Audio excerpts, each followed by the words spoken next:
সবাইকে ওয়েলকাম। এই ভিডিওতে থাকছে আগামী জিডি পরীক্ষার জন্য প্রিভিয়াস ইয়ার থেকে 20টি জিকে প্রশ্ন। চলো শুরু করি। আজকের প্রথম প্রশ্ন, 2024 সালের কোপা আমেরিকা বিজয়ী হল নিম্নের কোন দল? Option A Brazil, option B Uruguay, option C Colombia, option D Argentina.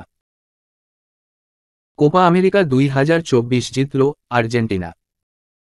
2023-24 মেয়াদের জন্য অনন্ত মহেশ্বরী নিম্নের কোনটির চেয়ারম্যান হিসাবে নিযুক্ত হয়েছেন? A Google India, B Apple India, C TCS, D Microsoft India. Anant Maheshwari Microsoft ইন্ডিয়ার চেয়ারম্যান হিসাবে নিযুক্ত হলেন। 3 নম্বর প্রশ্ন, ভারতের কোন পঞ্চবার্ষিকী পরিকল্পনার উদ্দেশ্য ছিল ভারতকে একটি স্বনির্ভর এবং উৎপাদনশীল অর্থনীতিতে পরিণত করা? অপশান এ প্রথম, বি চতুর্থ, সি তৃতীয়, ডি দ্বিতীয়। উত্তর অপশান সি তৃতীয় পঞ্চবার্ষিকী পরিকল্পনার উদ্দেশ্য ছিল 2024 সালের গ্রীষ্মকালীন অলিম্পিক উদ্বোধন করলেন নিম্নের কে?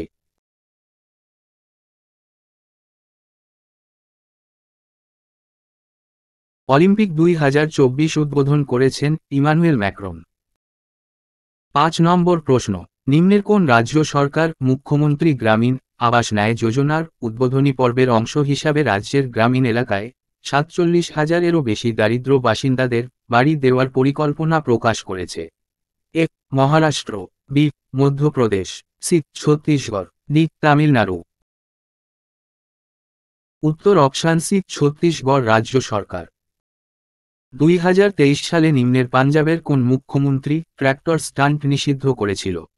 অপশান এ ভগবন্ত মান, B Charanjit Singh Channi, C সুখধীর Singh Badal, D সুখসিন্দর Singh রান্ধাওয়া। পাঞ্জাবের মুখ্যমন্ত্রী ভগবন্ত মান ট্র্যাক্টর স্টান্ট নিষিদ্ধ করেছিল।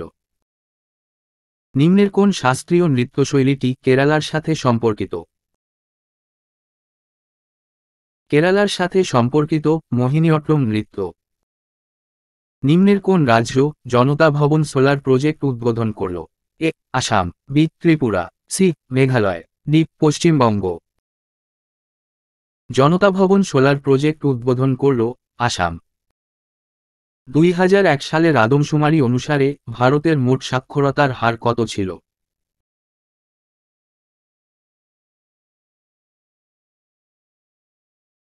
ভারতের সাক্ষরতার হার ছিল 64.83%। ভারতীয় সংবিধানে উল্লিখিত মৌলিক কর্তব্য সম্পর্কে নিম্নের কোনটি সঠিক নয়? অপশান এ ভারতীয় সংবিধানের 51 ধারায় মৌলিক কর্তব্যগুলি উল্লেখ করা হয়েছে। অপশান বি 86তম সংবিধান সংশোধনী আইন 2002 মৌলিক কর্তব্যগুলির সাথে সম্পর্কিত। অপশান সি 40তম সংবিধান সংশোধনী আইন 1976 মৌলিক কর্তব্যগুলির সাথে সম্পর্কিত। অপশান ডি 4টি মৌলিক কর্তব্য ভারতীয় সংবিধানের পার্ট 5 এতে উল্লেখ করা হয়েছে। মৌলিক কর্তব্য সম্পর্কিত অপশান ডি সত্য নয়। 11 নম্বর প্রশ্ন, নিম্নের কার সংসদের যে কোনো কক্ষকে তলব বা স্থগিত করার বা লোকসভা ভেঙে দেওয়ার ক্ষমতা রয়েছে? এ রাষ্ট্রপতির, বি প্রধানমন্ত্রীর, সি লোকসভার স্পিকারের, ডি ভারতের প্রধান বিচারপতির। লোকসভা ভেঙে দেওয়ার ক্ষমতা রয়েছে রাষ্ট্রপতির। ছৌ নৃত্য শৈলী নিম্নের কোন রাজ্যের সাথে সম্পর্কিত? A Maharashtra, B Uttarakhand, C Paschimbanga, D Tamil Nadu. Chhau নৃত্যটি পশ্চিমবঙ্গের নৃত্যশৈলী। কোন মৌলটির পারমাণবিক সংখ্যা সর্বোচ্চ এবং এটি সবচেয়ে ভারী প্রাকৃতিক উপাদান? A thorium, B plutonium, C uranium, D neptunium. পারমাণবিক সংখ্যা সর্বোচ্চ ইউরেনিয়ামের। নিম্নের কোন শাস্ত্রীয় নৃত্যশিল্পী শাস্ত্রীয় নৃত্যের ক্ষেত্রে অবদানের জন্য 1992 সালে পদ্মভূষণ প্রাপ্ত সর্বকনিষ্ঠ নৃত্যশিল্পীদের একজন ছিলেন?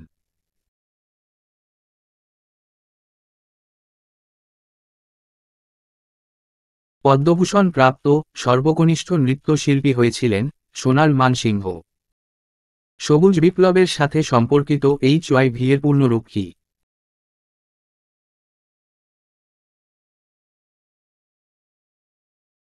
HIV এর পূর্ণরূপ হাই ইয়েল্ডিং ভ্যারাইটিস। নিম্নের কোন খেলায় খেলোয়াড়দের দক্ষতার স্তর মূল্যায়ন করতে ইলো রেটিং সিস্টেম ব্যবহৃত হয়? এ দাবা, B tennis, C basketball, D badminton. উত্তর অপশানে দাবা খেলায়।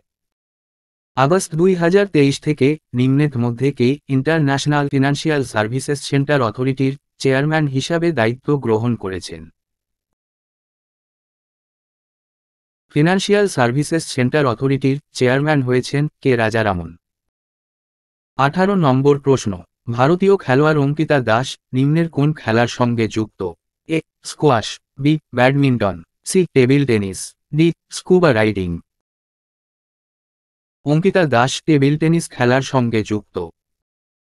কৃষ্ণ রাও শঙ্কর পণ্ডিত রাজা ভি পুঞ্চবালে নিম্নের কোন ঘরানার অন্তর্গত?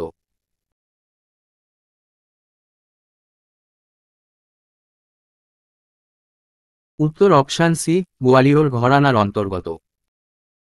আজকের শেষ প্রশ্ন, কেরালার পর্যটন উন্নয়ন কর্পোরেশন দ্বারা নিম্নের কোন নৃত্য উৎসবের আয়োজন করা হয় যা কেরালার ত্রিবান্দ্রম বা তিরুবনন্তপুরম শহরের পানকুন্নু প্রাসাদ কমপ্লেক্সে বছরে দুবার পালিত হয়, একবার অক্টোবর নভেম্বর মাসে এবং অপরটি মার্চ এপ্রিল মাসে? এ Hampi, B নিশাগান্ধি, C নাট্যঞ্জলি, D Mamallapuram. উত্তর অপশান বি নিশাগান্ধি উৎসবের আয়োজন করা হয়।